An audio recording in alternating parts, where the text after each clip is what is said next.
hadir berhadapan dengan kami banggakan para anggota Ketua BPD se-Kabupaten Banyumas ya Pak ya. Sebelumnya terima kasih kepada moderator sudah beri kesempatan. Yang pertama ingin kami sampaikan sebenarnya Pak Dirjen Pembangunan Desa Pedesaan Pak Sugito itu berkeinginan hadir, hanya saja belum sampai Jakarta, masih di Maluku Utara. Mohon maaf, titip salam bapak-bapak sekalian. Mudah-mudahan nanti kalau diskusi ada hal-hal yang penting dan saya belum bisa memberikan jawaban, nanti akan saya konsultasikan Pak Dirjen supaya bisa memberi harapan bapak-bapak sekalian. Alhamdulillah Pak, saya diberi kepercayaan untuk berhadapan dengan Bapak, suatu kehormatan bagi saya. Kalau wilayah Banyumas mungkin barangkali sudah pernah ada yang lihat saya kali Pak ya? Sama sekali belum. Karena saya sering ke Banyumas Pak. Enggak. Waktu kerjasama desa dengan Pak Bupati juga dihadiri banyak kepala desa dan BPD. Jadi ingin saya sampaikan di sini, saya menyampaikan pesan Pak Dirjen dulu bagaimana kita menginformasikan kepada bapak-bapak, ibu BPD tentang Kementerian Desa. Targetnya gimana, visinya apa, terus kita baru menginjak pada bagaimana peran BPD, terutama isu-isu aktual Pak, yang sering nggak ada solusi. Kalau yang akurat jelas Pak, untuk BPD ada Permendagri 110 ya, apa pasti sudah paham dan hafal pasal-pasalnya, dan itu memang kewenangan dari Mendagri, jadi kami hanya mulai sedikit. Kemudian di Kementerian Desa ini terkait itu hanya menyinggung kepada proses musyawarah desa yang menjadi bagian kontribusi BPD dalam penegakan pembangunan. Jadi di awal mungkin sudah ada di paparan itu bagaimana kita mendukung program sini untuk Indonesia yang maju, berdaulat, mandiri, berdaya dan berdasarkan gotong royong. Nah ini kata-kata gotong royong ini yang penjabaran dari kegiatan ini ya, untuk nilai-nilai Pancasila kalau nggak salah Pak ya, yang dulu filosofinya Kementerian Dana Desa sejalan dengan Undang-Undang Desa Nomor 6 tahun 2014 itu adalah bagaimana gotong royong itu malah meningkat gitu, tapi yang terjadi malah menurun, betul nggak Pak? Karena saya pernah cek juga di desa-desa yang gang kecil dicor pakai dana desa, kemudian berlubang, yang motor jatuh, saya pernah ngomong Pak, bu sekilo semen masa iya sih, gitu. Kayak aku orang bisa ngomongnya nggak tahu mana duit ini palura kok. Coba, bener nggak Pak? Itu dampak negatif. Iya. Nah, mari pertemuan ini juga kita rubah mindset. Nah, bagaimana dana desa itu justru memperluas aspek gotong royong. Kami pernah coba, kami kerjasama dengan badan Komisi Informasi Pusat, bagaimana ada keterbukaan informasi sehingga Pak Kepala Desa atau Kepala BPD tidak dituduh oleh warga. Karena dua kepala ini yang sering dapat fitnahan, betul ya Pak ya? Itu dananya kong kali kong Pak Kades sama Ketua BPD. Kalau nggak kong kali kong katanya, nanti apa yang terjadi? Nggak bakal jalan. Nah ini yang harus ditagih sehingga harus transparan dalam menjalankan dan merencanakan program pembangunan supaya masyarakat tahu. Tadi saya singgung dengan narasumber sebelumnya tentang apa yang sering dialami di desa Pak, jadi terkait dengan keterbukaan informasi, kemudian suka dituduh-tuduh ini. Jadi bagaimana supaya nilai-nilai Pancasila berbangun. Nah, yang di masyarakat karena Bapak ini kan representasi dari tokoh masyarakat Pak, yang memang punya tugas juga bagaimana merubah mindset masyarakat supaya bisa pembangunan berjalan. Nah, Sebelumnya, mohon maaf, saya ingin tanya ke bapak-bapak ini. Apakah selama ini BPD ini hanya jadi penonton? Tidak. Bekerja paling lokal ini Pak. Karena kami juga banyak keluar. Jadi wasit Pak. Tadinya sebelum ini Mas dibentuk paguyubannya. Iya. Baru ini. Karena yang digolongkan BPD itu Pak, kami hanya tukang stempel. Dulu tuh iya emang dulu. Kita nonton, nanti begitu kita tolak laporan tanggung jawab itu juga gak ada apa-apanya Pak. Nah ini ada pentingnya juga makanya Bapak ada paguyuban ya Pak ya.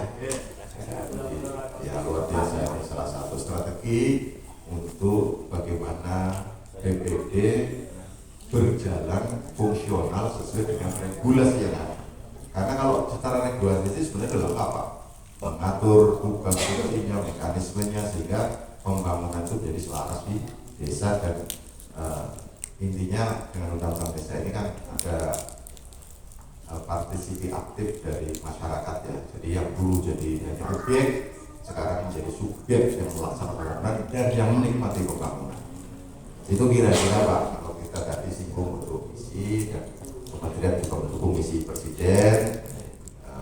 Kita hanya 30 menit Pak, jadi kita ulas sedikit. Saya lebih berkeinginan hal-hal yang terkait dengan tugas fungsinya BPD, perannya itu yang tidak ada di dalam aturan yang sering jadi benturan di masyarakat sehingga hak-hak warga yang harusnya diterima menjadi tidak. Jadi contoh nih Pak, saya tahun kemarin ditugasi untuk penanggung jawab monitoring dana desa wilayah Sumatera Utara. Saya juga nanya, kok Dirjen kok saya Sumatera Utara Jawa Barat, yang lain kok di Jawa? Karena ternyata evaluasi pemanfaatan dana desa Sumatera Utara itu terendah nomor 2 se-Indonesia. Jadi serapannya rendah, masalahnya banyak. Nomor 1 Papua. Iya, ya. Iya, Papua Barat, Papua nomor 3 terendah. Nah, kok nomor 2? Padahal Sumatera Utara itu dari sisi SDM-nya juga luar biasa. Terus daerahnya juga maju. Tidak terasa. Tetapi kenapa selalu bermasalah di serapan dana desa? Setelah kami turun Pak, masalahnya itu tidak pernah kompak antara BPD dan Kades. Jadi, nah kalau secara kelembagaan itu kan di Permen Dagri maupun di Permendes tentang musyawarah desa ini sudah diatur. Tetapi kalau konfliknya pribadi itu susah. Sehingga apa yang terjadi Pak? Sampai ada beberapa desa yang tidak menggunakan dana desa. Karena apa? Ya karena nggak pernah ada perdesnya, nggak pernah deal musyawarahnya. Saya datang, saya ngasih penyuluhan kepada Kades, saya dari hati-hati. Bapak punya rakyat miskin berapa? 30 orang Pak. Tuhan ngirim rezeki lewat negara, dana desa untuk BLT ya, lewat Bapak.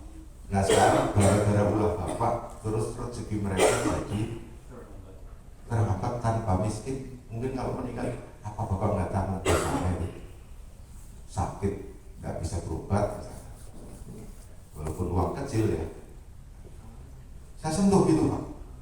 Itu hak rakyat miskin yang kan nggak mungkin dari langit jatuh kan, pasti harus lewat dilalah, lewat Pak Jokowi, ya, kurangnya menteri, sehingga mereka diberi hak untuk BLT.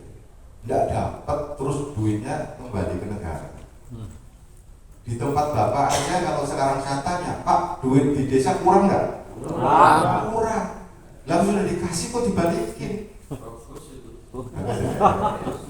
Kaya berarti. Orang berlomba-lomba, ya jangankan kepala desa, setingkat bupati, kalau kumpul rapat juga, Bapak Ibu Bupati, apakah Bapak pembangunan dananya di kabupaten cukup apa kurang? Semua jawab kurang. Ya, jadi kalau di desa ya Pak satu yang peran BPD yang tidak fungsional karena ada interest kepentingan, dan ternyata masalahnya 2020 terutama 21 itu hampir sebagian besar pilkada. Nah, pilkada juga jadi masalah karena apa? PJ Bupati tidak mau mengeluarkan perbu, ya, gitu. Karena ternyata individu juga ada ya, mohon maaf saya cerita sini. Mungkin yang bupati incumbent yang punya awas loh, mungkin mungkin ya, tapi susah dibuktikan. Sehingga PJ-nya nggak berani. Kalau nggak ada perbu, ya dana desanya nggak bisa cair, Pak. Sampai bulan Agustus pun belum ada perbu, belum ada perdes, kita ada yang otot-ototan antara lawan politik, mungkin tanah kali ya dalam pilkades gitu ya. Jadi sehingga berdampak. Dan salut saya, Banyumas nggak ada kasus seperti itu, luar biasa.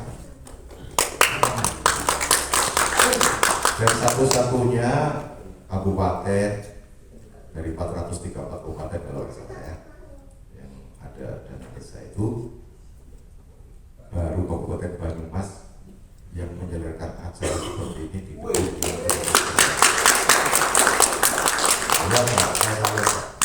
ya, tentunya tidak hanya di sini, pasti Bapak di desa juga luar biasa, karena yang punya pikiran seperti ini pasti orang-orang maju.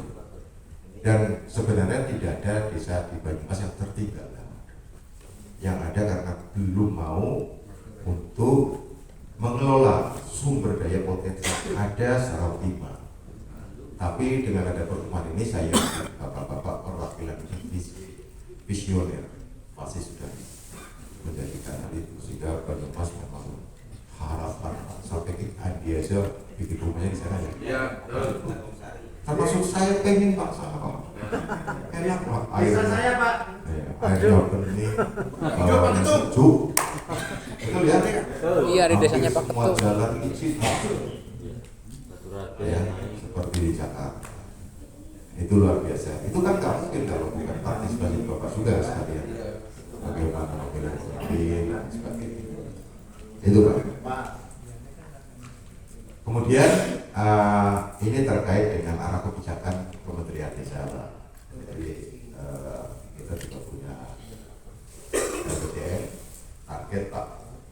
Jadi target 2020 sampai 2024 terkait dengan desa adalah bagaimana 5.000 desa menjadi mandiri Pak.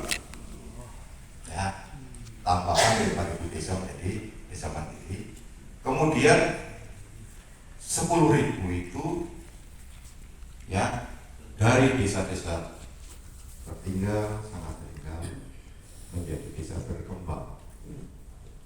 Nah, inilah yang sekarang jadi indikator keberhasilan para kepala daerah maupun kepala desa. Jadi kalau bapak-bapak sekalian sekarang pilkades misalnya, ya, berhasil apa enggak selama 6 tahun pemerintah? Itu sebenarnya bisa dilihat bagaimana status desa ini meningkat Pak. Kalau selama penjabatnya si A, BPD-nya Bapak 5 tahun itu desanya tetap tertinggal, apa desanya tetap berkembang, nggak naik status, berarti kan kita nggak ada prestasinya Pak. Nah, kita kan ada indikator untuk menghitung mana sih desa mandiri. Kalau bisa kayak bulan kemarin saya mampir ke desa Serang Pak, yang di Purbalingga ya. Kepala desanya ngomong saya, Pak, di atas desa mandiri ada lagi gak? Karena dia ada desa mandiri terus Pak. Dan kami memperkerjakan orang 400 di BUMDes. Jadi warga ya, semua warga desa itu bekerja dan semua itu jadi komisaris dari BUMDes yang maksudnya punya saham di situ. Jadi usahanya apa ini? Wisata Pak. Wisata dan punya pasar. Nah, jadi di sana tidak ada orang miskin. Jadi Pak Kepala Dinasnya sama Pak Kades ke saya ngomong, Pak Dhani, boleh nggak desa kami nggak ada BLT? Boleh. Menurut bapak-bapak gimana? Boleh. Pada saat itu ketentuannya adalah Maksimal. Perpresnya enggak sebelum maksimal Pak. Kan minimal ya Iya. 40%. Betul. Kan berarti melanggar Melanggar regulasi. regulasi. Bahkan Kementerian Keuangan juga sempat memberi statement apabila desa tidak menyalurkan BLT ada sanksi. Betul. Namun Sehingga- Purbalingga sudah miskin ekstrim Pak. Iya. Tidak miskin ekstrim, tidak seperti Akhirnya apa Pak? Saya jawabnya juga bingung. Tapi saya landasannya di Undang-Undang apa? Segala keputusan pembangunan di desa sesuai kewenangannya adalah kewenangan dari BPD dan perangkat desa apa? PMDS. Iya. Terus saya ingat juga waktu sosialisasi dengan Kapolri dan sebagainya untuk dana desa. Kalau pelanggarannya administratif masih dimaklumi. Yang penting jangan ada pidana. Kan begitu Pak. Dari dasar itu saya bilang, kalau memang di situ nggak ada penduduk miskin sesuai kriteria pemerintah atau daerah juga punya kriteria, terus dimusdeskan, tanda tangan bersama, difoto, ya, diberitacarkan, panggil Pak Camat, terus saksi dan sebagainya. Saya pikir kalau mau penjara semua sedesa.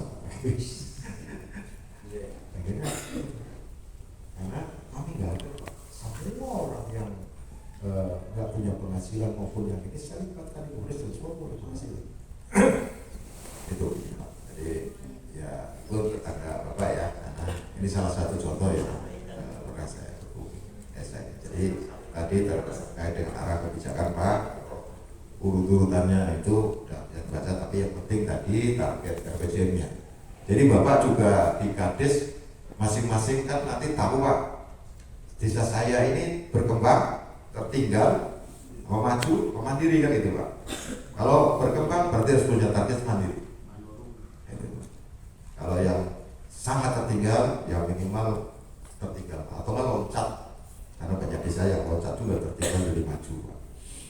Nah ini didukung oleh bapak-bapak sekalian. Ini target. Kemudian ini target di desa Pak. Kemudian target kita juga ada kawasan pedesaan. Jadi kita untuk amanat RPJM atau prioritas pembangunan nasional ini juga termasuk target 62 kawasan pedesaan prioritas nasional di Jawa, Banyumas belum ya kawasan. Kemudian juga kita di Kementerian Desa ada target kawasan transmigrasi juga. Kemudian juga ada Kabupaten Brebes di daerah tertinggal. Bapak mungkin pernah dengar ya, kabupaten daerah tertinggal sama desa tertinggal gitu ya. Tapi kalau Banyumas bukan kabupaten daerah tertinggal. Ya, tapi mungkin masih ada desa tertinggal. Ada Pak di sini yang desa tertinggal Pak? Kategori DM-nya? Gak ada. Cilongok itu ada Pak Kik Andi mungkin. Miskin ekstrim kemarin mana? masih miskin ekstrim Pak. Oh masih ekstrim ada. Ekstrim. Ya. Tapi tidak banyak ya dibanding kampung saya di Brebes paling banyak. Ya. Jadi gitu Pak. Kemudian yang pertama ini terkait juga dana desa. Dana desa ini bukan satu-satunya sumber pendanaan di desa. Betul ya Pak ya? Ada 7 sumber, Bapak udah tahu dong. Dari pengatur kabupaten, dari hasil bangsa, yang sebagainya. Nah, kemudian dana desa ini filosofinya apa Pak? Filosofinya adalah untuk mengatasi masalah-masalah di desa sesuai kewenangan. Hanya kita dari kementerian kan waktu itu dengan kementerian menginventaris ya. Masalah-masalah umum di desa itu apa sih? Ya masalahnya kemiskinan, pengangguran, pendidikan, air bersih dan sebagainya. Nah kemudian supaya pada saat menentukan rencana kerja, rencana tahunan itu betul-betul mengarah kepada kebutuhan, makanya kemarin ada kebijakan bagaimana ada pendataan desa. Nah, data mentah, nanti mutakhir, itu nanti sebagai acuan teman-teman bapak BPD untuk proses rekomendasi rencana pembangunan di desa. Tanpa data nggak mungkin. Ya, jadi saya ingat lagi Pak Dodi itu cerita, Pak, saya waktu musrem Bangdes ada yang kelupaan nggak saya undang waktu mereka dari desa. Begitu ada warga itu ada urusan pelayanan karena sakit ada kursi roda nggak bisa masuk balai desa. Ada salah satu tokoh masyarakat yang ngomong Bu, fasilitas umum kan untuk semua fasilitasi, baik yang perempuan, manula, penyandang difabel dan sebagainya. Nah ini nggak bisa masuk balai desa karena nggak ada jalan yang lurus gitu Pak. Jadi perasaan saya sehat semua warganya sehingga bisa naik balai desa. Akhirnya dibikinlah jalan untuk kursi roda. Kenapa itu terjadi? Karena pada saat musrembang kaum mereka nggak diundang, jadi nggak ada yang ngerti. Ya, gimana Bapak nanti rapat musdes